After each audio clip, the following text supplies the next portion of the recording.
Okay, so why do we have to learn these two?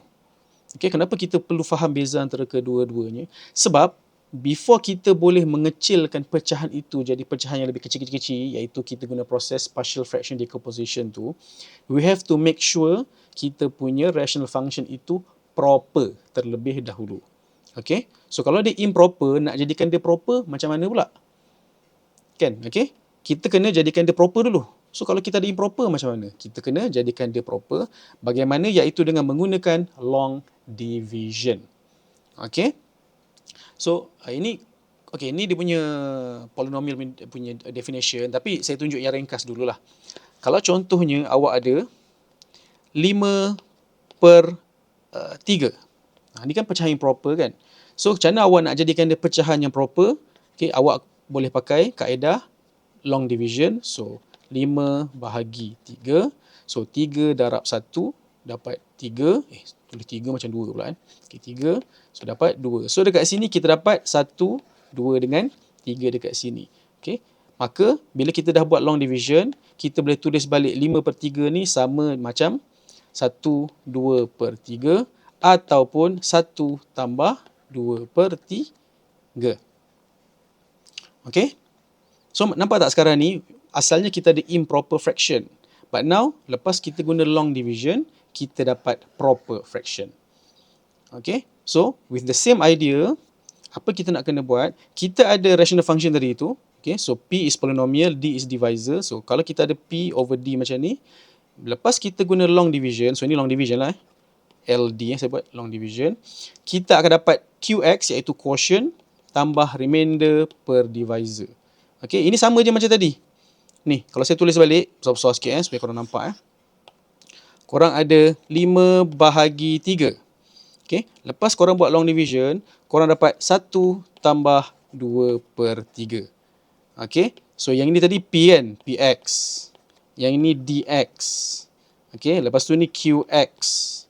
Yang ini remainder dia, so RX. Dan yang 3 ni adalah dia punya divisor, sama je lah. Ini sama.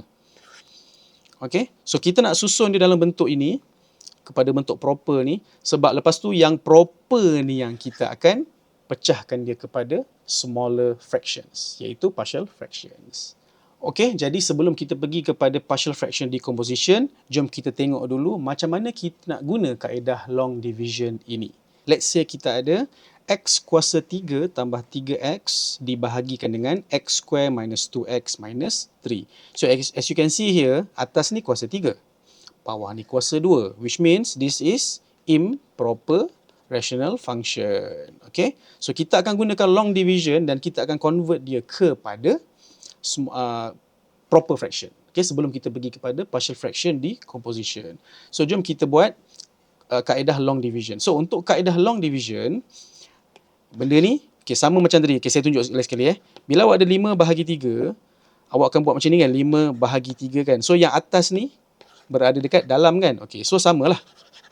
So yang atas ni akan dekat dalam. Cuma kaedahnya adalah, okay, kita tengok dalam polinomial, dia punya bentuk lengkap dia adalah daripada kuasa tertinggi sampai kuasa kosong.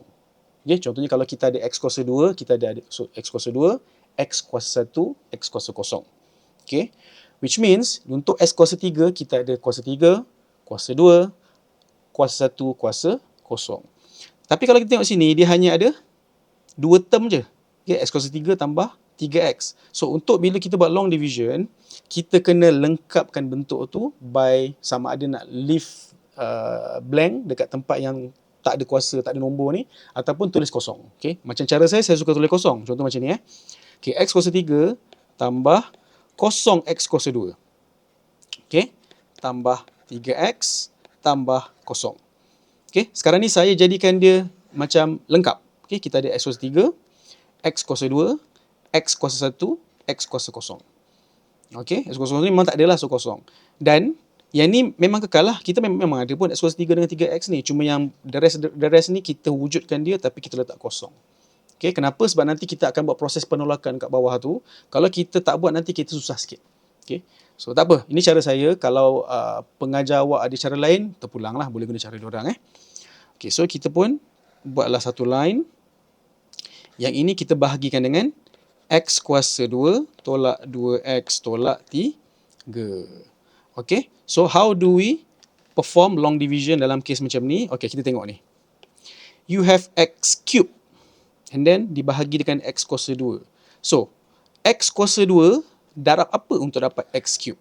Dia kena darab dengan X. So, dekat sini kita ada X.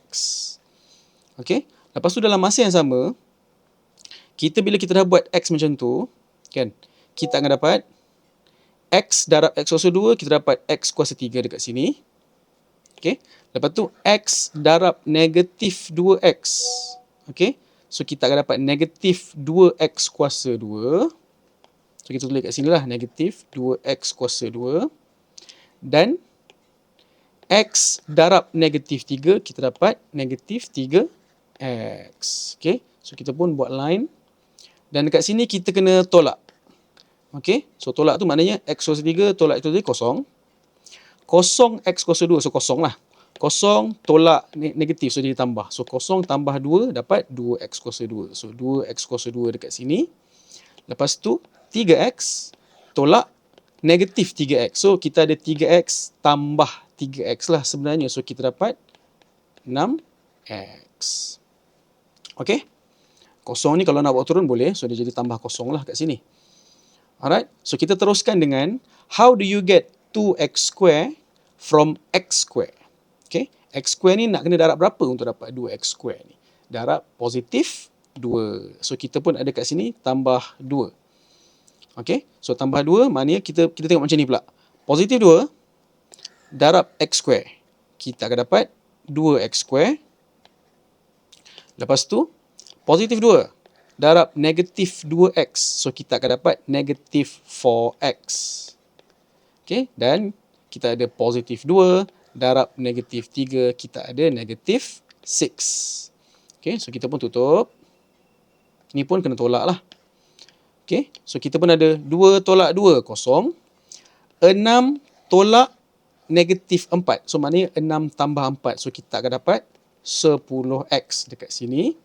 Lepas tu kita ada kosong tolak negatif 6. So kosong tambah 6 dapat positif 6. Okay, so bila dekat sini awak nampak yang kuasa dekat sini dah kurang daripada divisor ni, kita boleh stop. Okay, tak payah buat apa-apa dah. Ni kira dah habis lah ni. Okay, so selepas dah habis ni, macam mana kita nak extract jawapan ni? Okay, macam mana kita nak tuliskan benda ni, benda ni, benda ni? Macam mana kita nak tuliskan benda ni kepada proper fraction? Asalnya kan awak tadi awak ada 5/3. Okay, lepas tu awak pun buat long division, 5 bahagi 3. Okay, lepas tu 3 darab 1. Dapat 3, so 2. So dekat sini awak boleh tulis balik sebagai 1 tambah 2/3. Okay, 1 ni kat sini. Remainder ni dekat atas ni. 3 ni sama je macam ni. Okay, so similarly, bila awak ada pecahan ini, X kuasa 3 tambah 3X, betul bla bla bla apa semua ni. Bila kita dah buat long division, okay, kita boleh tuliskan dia beginilah. Okay, first tengok ni. 5 bahagi 3. So first kali dia ambil yang atas ni. Okay, so kita pun tengok atas ni apa? X tambah 2. So kita ada X tambah 2. Lepas tu kita ada apa? Lepas dia buat X tambah yang satu ni, satu macam ni, dia buat tambah benda ni per benda ni. So kita pun buatlah. Tambah. Kita ada 10X tambah 6 per X kuasa 2 tolak 2X tolak 3. So kita ada tambah 10X tambah 6 per X kuasa 2 tolak 2X tolak 3.